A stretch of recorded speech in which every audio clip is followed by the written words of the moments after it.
Bonjour les enfants, voici la deuxième leçon sur les horloges. Nous allons maintenant essayer de comprendre quelle relation il existe entre les heures et les minutes. J'ai donc retiré l'aiguille des secondes qui pour l'instant ne nous intéresse pas. Et j'ai laissé la petite aiguille, l'aiguille des heures que j'ai mise sur le 2. Et la grande aiguille, l'aiguille des minutes qui est sur le 12. Pour l'instant, il est 2 heures puisque la petite aiguille, l'aiguille des heures, indique le 2. Alors, que se passe-t-il quand les minutes s'écoulent, c'est-à-dire quand la grande aiguille va parcourir tout le cadran? Elle va faire un tour complet du cadran. Pour l'instant, l'aiguille des minutes a avancé d'une seule graduation.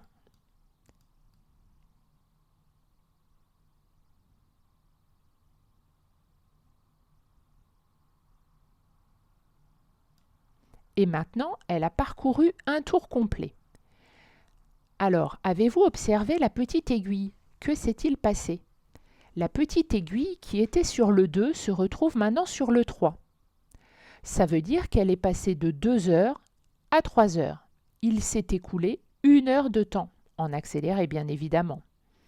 Quand la grande aiguille des minutes parcourt un tour complet de pendule, ça veut dire qu'il s'est écoulé 1 heure de temps.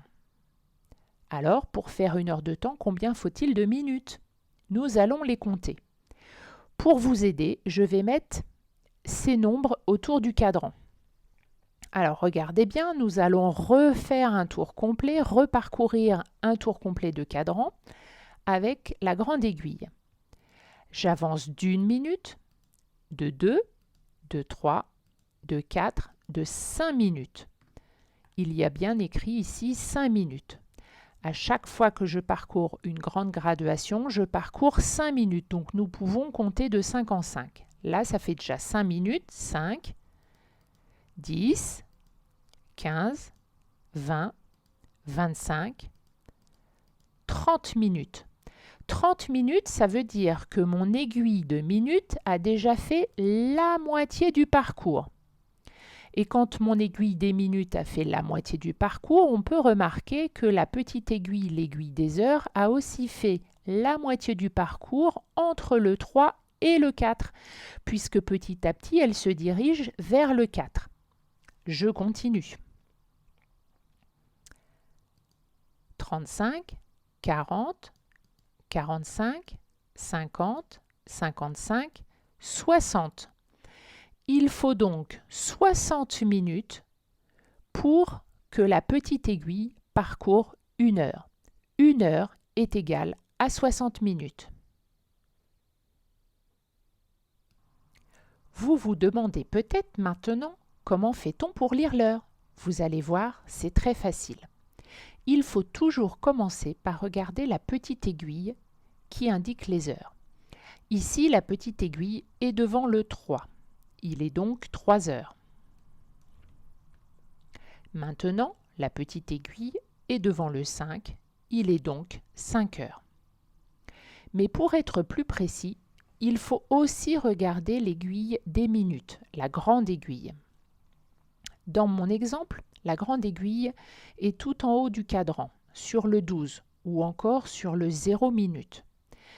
Il est donc dans cet exemple 5 heures et 0 minutes. On va dire il est 5 heures pile. Dans ce dernier exemple, ma petite aiguille est devant le 2, l'aiguille des minutes est sur le 0, il est 2 heures pile. Mais l'aiguille des minutes n'est pas toujours en haut du cadran. Elle bouge toutes les minutes et elle fait tout le tour de la pendule. Souvenez-vous, quand elle fait un tour de cadran, elle parcourt 1 heure de temps. Alors, il arrive qu'elle se retrouve sur le 6. À ce moment-là, elle a fait la moitié du parcours. Elle a fait la moitié d'1 heure. On va dire une demi-heure. Pour lire l'heure, comment fait-on? On regarde la petite aiguille. La petite aiguille n'est plus sur le 2, mais elle n'est pas encore sur le 3. Elle est entre le 2 et le 3. ce qui est normal puisqu'il n'est plus 2 heures pile. Elle est entre le 2 et le 3, elle a fait la moitié du parcours entre le 2 et le 3. On va dire qu'il est 2 heures et 30 minutes ou encore 2 heures et demie. Un autre exemple. Comment lire l'heure sur cette pendule? Je regarde la petite aiguille, elle est entre le 4 et le 5. Il n'est plus 4 heures pile, il n'est pas encore 5 heures.